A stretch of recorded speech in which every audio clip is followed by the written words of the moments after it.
Ouvrez une école, vous fermerez une prison, disait Victor Hugo. Mais c'est le contraire actuellement au Cameroun, où pour les rentrées scolaires, le gouvernement a décidé de fermer 500 écoles. Le prétexte est tout trouvé, il n'y a pas d'autorisation, ou c'est peut-être dans des endroits qui ne sont pas indiqués. Mais sauf que beaucoup d'enfants étaient déjà inscrits. Et où devraient-ils partir? Le gouvernement ne se soucie pas de ça, puisque d'ailleurs l'année dernière, c'est 479 écoles qui avaient été fermées. Et pendant 7 ans, le même gouvernement est en train de punir les enseignants. Des enseignants qui sont devenus des mendiants, qui peuvent faire 10 ans, 15 ans, 20 ans, sans toucher à leur salaire. À force de pleurer, depuis 2008, ils ont demandé un forum des enseignants. Et puis en 2012, où le Premier ministre disait « Ça y est, je vous ai compris avec le chef de l'État, on va tout résoudre ». Ils ont attendu jusqu'en 2016, où finalement ils ont commencé à la manière des Amazoniens à lancer des mots d'ordre de grève. Les grèves ont donc commencé véritablement en 2017 avec le label OTS. Oui, les enseignants, on a trop OTS, on a trop souffert, on a trop sofa, on a trop fait. Pour rien. Lorsqu'ils ont lancé cela, le gouvernement, comme d'habitude, a commencé à ouvrir des yeux pour essayer de diviser le mouvement, les taxer d'antipatriotes ou alors des gens qui veulent déstabiliser le pays ou qui sont plutôt, qui ont un agenda caché. C'est le même verbe qu'on entend depuis des années. Atangandji, ministre de l'administration territoriale, a donc prescrit aux responsables des régions, particulièrement les gouverneurs, d'identifier les enseignants qui sont rebelles afin qu'ils soient punis conformément aux lois de la République.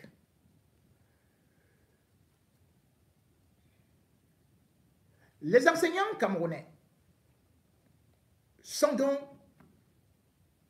actuellement dans l'entonnoir, entre le marteau et l'enclume.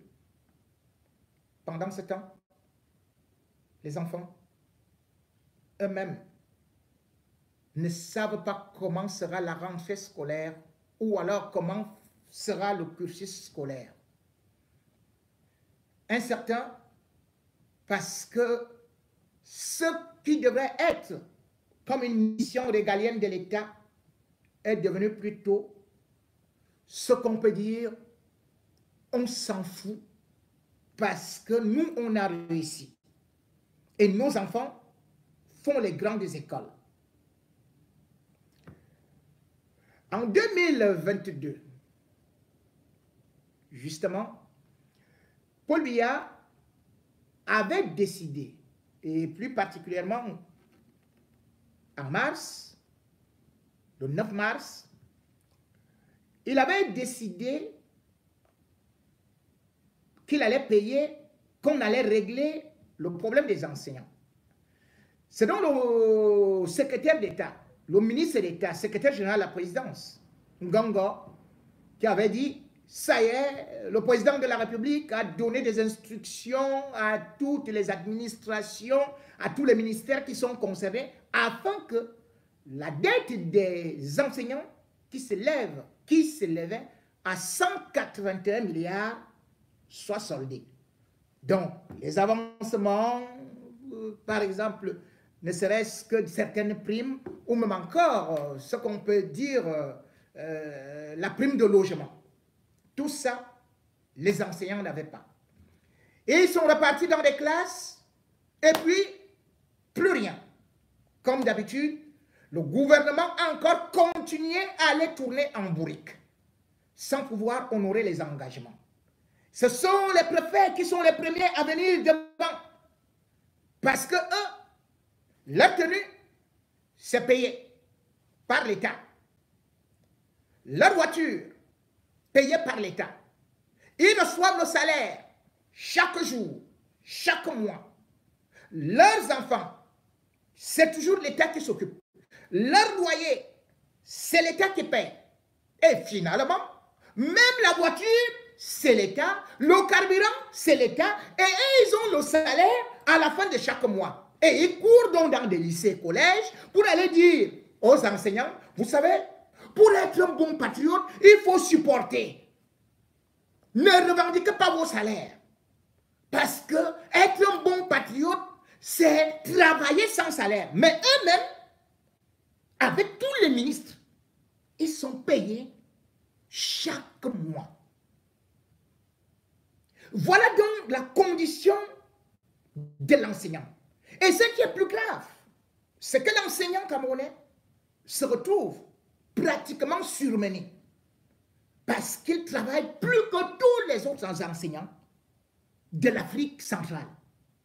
Prenez par exemple, aujourd'hui, selon les statistiques officielles, il manque 100 000 enseignants. 100 000 enseignants qui devraient être recrutés pour pouvoir venir compléter les effectifs. Or, qu'est-ce que Paul Biya a fait? En avril, le 19 particulièrement, il sort un décret où l'article 6, l'article 9 disent maintenant que ceux-là qui sont des vacataires, donc qui viennent comme le personnel d'appoint, ils ne seront plus pris en charge par le gouvernement ou plutôt par l'État camerounais. Il faudrait que ce soit les régions qui les payent.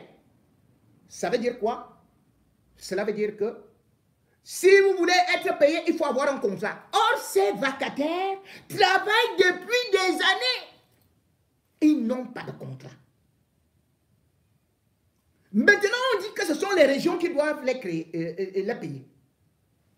Tout le monde sait que depuis l'élection de 2020, des conseils régionaux, eh bien, la loi dit que le gouvernement doit donner une part d'argent pour le fonctionnement de ces régions.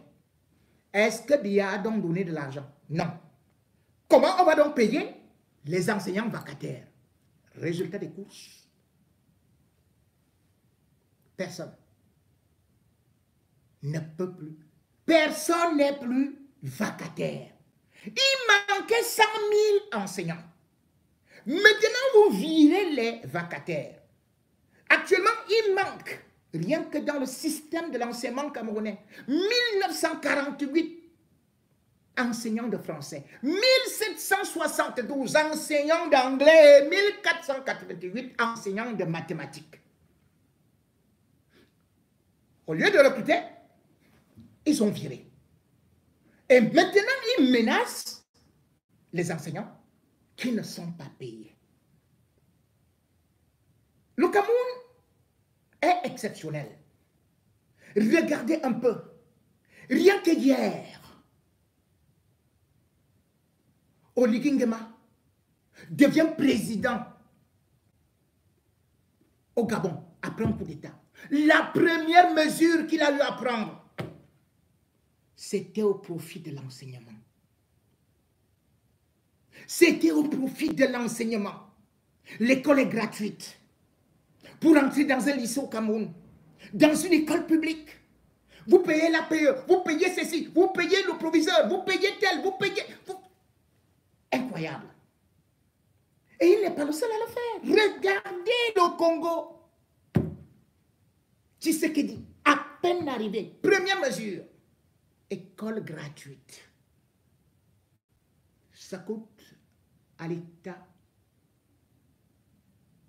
congolais 2 milliards 400 millions de dollars. Presque son budget. Mais Kabila dit, je vais le faire. Parce que l'école, c'est la priorité des priorités. Même Adolf Hitler savait ça. Pendant la Deuxième Guerre mondiale, Adolf Hitler avait demandé aux enseignants de ne même pas aller en guerre. Ils étaient réfugiés dans des tunnels.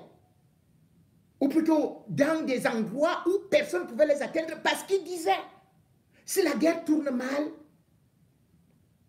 il faudrait que les enseignants prennent le relais pour l'éducation. Si la guerre tourne bien, les enseignants feront de nous une super grande puissance. Mais vous vous rendez compte, Paul Biya a eu la bourse, n'a jamais payé l'école. Mais lui, il est arrivé. Non seulement il ne paie pas les enseignants, mais il faut payer, il fait payer aux fils de pauvres les études. Brenda, pendant ce temps, il avait créé toute une école pour elle, les coccinelles, avec Junior. Ils sont venus étudier ici, en Suisse, Allemagne, le collège le plus cher, avant d'aller aux États-Unis. Mais les enfants des autres, les enseignants, Paul Biya s'en fiche. Oui, vous allez dire, le Cameroun, c'est un grand pays, donc. Oui, Paul Biya, c'est un monsieur qui est le plus indépendant, celui qui s'en fout de la France. Ouattara, ce n'est qu'un petit esclave. Le salaire d'un enseignant de la catégorie, il y a deux catégories, A2 et A1. Au Cameroun, c'est quoi? 250 000 et 280 000 francs CFA. Voilà le salaire. Et encore que pour être intégré, il faut supplier. Mais pendant ce temps, qu'est-ce que Ouattara fait? En 2016, Ouattara a augmenté le salaire d'un enseignant du collège, suivez bien, le secondaire, de 419 000 francs CFA à 511 000 francs par mois. 511 000, un enseignant en Côte d'Ivoire. Oui, c'est le salaire d'un enseignant de collège. Un enseignant universitaire en Côte d'Ivoire touche entre 600 000 et 1 200 000 francs CFA. Nous tous, on utilise le franc CFA, non?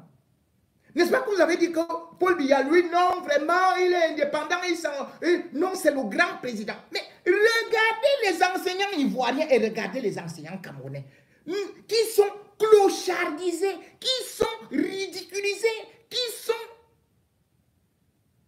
parfois retrouvés dans des cartons. Ils n'ont même pas d'argent de loyer. Chez Alassane Ouattara, vous avez non seulement votre salaire, mais là, vous avez l'argent pour les transports, vous avez l'argent pour le logement, vous avez l'autre indemnité. Comment on peut expliquer ça? Comment peut-on expliquer ça? Regardez donc aujourd'hui la condition de l'enseignant. Oui, beaucoup disent Paul Biya a créé des universités quand il est arrivé. Mais ces universités, l'université de Yaoundé 2, il a construit où? L'université de Douala, il a construit où? C'était des anciens bâtiments ou bien les choses qui avaient été laissées par Aïdjo. Les universités, ils déclarent, allez, université à tel ou tel endroit, et puis tout. Mais avant que Paul Biya ne vienne au pouvoir, le Cameroun, les étudiants avaient ce qu'on appelle les psys, c'est-à-dire la bourse. Les étudiants camerounais étaient respectés dans le monde entier. Ils étaient enviés. Mais Paul Biya a nommé Titus Sédouat. Et vous connaissez ce que Titus Sédouat est venu faire. La réforme universitaire. En janvier 1993. Où il est venu tout simplement dire que bon, maintenant, qu'est-ce qu'on va faire? On va introduire la réforme universitaire et on va faire qu'à partir de maintenant, on ne vous donne plus la bourse. C'est vous plutôt qui allez payer 50 000 francs. Et ça commence là. Et c'est là les grèves avaient commencé. 2 étudiants avaient été tués. Et on a dit que c'était les parlementaires, c'est-à-dire que les étudiants qui refusaient d'appliquer cela. Le 3 juin 1993, Titi Sédoua, qui était dernièrement en prison là, qui a maigri comme ça là, comme un sac d'ossement, qui disait que Paul Biya est très bon et que ce sont les étudiants qui sont mauvais.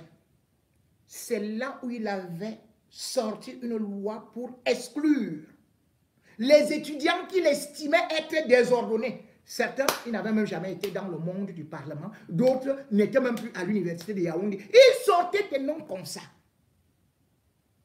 pour les exclure. L'université camerounaise est tombée. Paul Biya, à travers ses ministres, toujours Edouard, nous ont dit que maintenant, on va faire ce qu'on appelle la bourse de l'excellence. Cette bourse, ce sera 50 000 francs par étudiant et nous allons mettre, nous étions donc en 93, 3 milliards. Mais quelques temps après, on ne savait pas eux-mêmes se partager de l'argent. Aujourd'hui, où sont les étudiants? Dans quelles conditions vivent-ils? Regardez aujourd'hui le système camerounais de l'enseignement. Le mauvais cœur. Parce que les fils des autres ne doivent pas réussir. Parce que les autres ne sont pas des gens qui doivent devenir demain des administrateurs civils. D'ailleurs que tous les concours sont payants. Oui, chers enseignants, mon cœur saigne lorsque je vois votre traitement, qui est inhumain et dégradant. Et à ceux qui sont des traîtres, qui ne veulent pas revendiquer, qui sont là pour dire que nous partons avec faire ceci et tout. Votre lâcheté finira par vous engloutir. C'est un droit. Ce n'est pas une faveur d'avoir un salaire. Tout travail mérite un salaire, et mieux encore le vôtre. C'est vous qui formez tout le monde. C'est vous qui avez formé les Biya. C'est vous qui avez formé tous ces ministres. Comment se peut-il que des ministres aient des immeubles, aient des parkings avec 70 voitures? Mais les enseignants, ils mangent des beignets, de la bouillie, avec des étudiants, avec les élèves. Ils sont obligés de faire des petits cours de rattrapage. Qu'est-ce que Paul Biya aura donc laissé finalement dans ce pays-là? Si déjà l'école est payante, et puis finalement l'école est payante et les enseignants ne sont pas payés. C'est une honte pour mon pays. J'exprime ma solidarité pour ces enseignants qui ont des familles, qui ont vu leurs femmes partir, qui, parfois au quartier, sont obligés d'aller s'endetter auprès du boutiquier, qui ont des chaussures trouées, qui, matin, midi, soir, transpirent et même ne sont pas parfois respectés à l'école. Parce que parfois, la chemise est déchiquetée, le pantalon est troué. Ils sont même incapables d'acheter le savon pour se laver. C'est une mission sacerdotale. Mais il faudrait que vous teniez bon et que vous continuiez à revendiquer. Ce n'est pas Atangandji qui vous a enseigné. Ce n'est pas Atangandji qui devrait vous faire rentrer dans des classes, tenir la craie gratuitement.